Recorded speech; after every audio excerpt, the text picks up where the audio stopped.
সময়ের সাথে সাথে ঋতুও যেন বদলে যাচ্ছে। এখন আর কেবল বর্ষা মৌসুমই নয়, অন্যান্য সময়েও বৃষ্টি, ভারী বৃষ্টি ও বজ্রপাতের ঘটনা বেড়েই চলছে। এসব ঘটনায় প্রাণহানির ঘটনাও উল্লেখ করার মতো।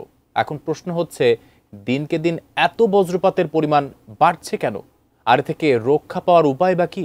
বিস্তারিত জান্নাতুন নাহার জেরির ডেস্ক রিপোর্টে। চলতি মৌসুমে গত কয়েকদিনে বেশ কিছু জায়গায় বজ্রপাতের ঘটনা ঘটছে। এতে প্রাণহানির সংখ্যাও কম নয়। সম্প্রতি ৯ জেলায় বজ্রপাতে ১৪ জনের মৃত্যু হয়েছে।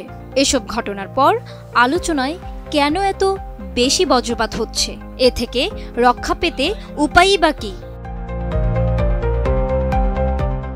বাংলাদেশের দক্ষিণ থেকে আসা গরম আর উত্তরের ঠান্ডা বাতাসে সৃষ্ট অস্থিতিশীল আবহাওয়ায় তৈরি হয় বজ্র মেঘের। এরকম একটি মেঘের সঙ্গে আরেকটি মেঘের গর্জনে হয় বজ্রপাত। বাংলাদেশে বজ্রপাতের মূল কারণ ভৌগোলিক অবস্থান। গবেষকরা বলছেন, তাপমাত্রা ১ ডিগ্রি বাড়লে বজ্রপাতের সম্ভাবনা ৫০ ভাগ বেড়ে যায়। গত কয়েক দশকে বড় বড় গাছ কেটে ফেলাও তার একটি কারণ। উঁচু গাছপালা বজ্র নিরোধক হিসেবেও কাজ করে। সব মশার বিরুদ্ধে সুরক্ষা দিতে এলো বসুন্ধরা এক্সট্রিম অ্যারোসল, মশার বিরুদ্ধে এক্সট্রিম সুরক্ষা। পরিসংখ্যান বলছে, পৃথিবীতে প্রতি মিনিটে ৮০ লাখ বজ্রপাত সৃষ্টি হয়।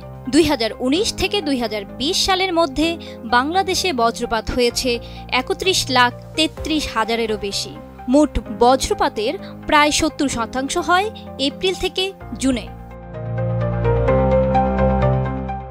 বজ্রপাতে শরীরে বৈদ্যুতিক শক হয়। এতে সবচেয়ে বেশি আক্রান্ত হয় হার্ট এবং ব্রেন। অজ্ঞান হয়ে যাওয়া এবং অনেকেই অবশ হয়ে যেতে পারে। শরীরের বিভিন্ন অঙ্গ হয়ে যেতে পারে প্যারালাইজড। যারা মারা যান তার চেয়েও কয়েক গুণ জটিলতায় ভোগেন যারা বেঁচে যান। কেউ যখন বজ্রপাতে আক্রান্ত হয়ে অজ্ঞান হয়ে পড়ে, তাকে বাঁচানোর জন্য প্রাথমিক চিকিৎসা দিতে হবে। যদি শ্বাস প্রশ্বাস বন্ধ হয়ে যায়, তাকে সিপিআর চালিয়ে দিতে হবে। প্রাথমিক চিকিৎসার পর তাকে দ্রুত হাসপাতালে নিতে হবে। বজ্রপাত প্রতিরোধ করা সম্ভব নয়। এই অবস্থায় কি করা যাবে আর কি করা যাবে না তা গুরুত্বপূর্ণ।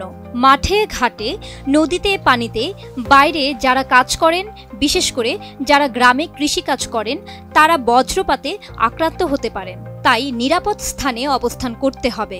মাটির সঙ্গে যেন স্পর্শ কম হয় এমনভাবে বসে থাকা, ২ হাত দিয়ে কান চেপে ধরতে হবে। তবে গাছের নিচে দাঁড়ানো ঠিক হবে না। ঘরের ভেতরে অবস্থান করলে দরজা জানালার পাশে না দাঁড়ানো ভালো। যদি কেউ পানিতে থাকে, তাকে অবশ্যই তাড়াতাড়ি পানি থেকে উঠে আসতে হবে। জান্নাতুন Nahar Jerry, desk report, ATN news.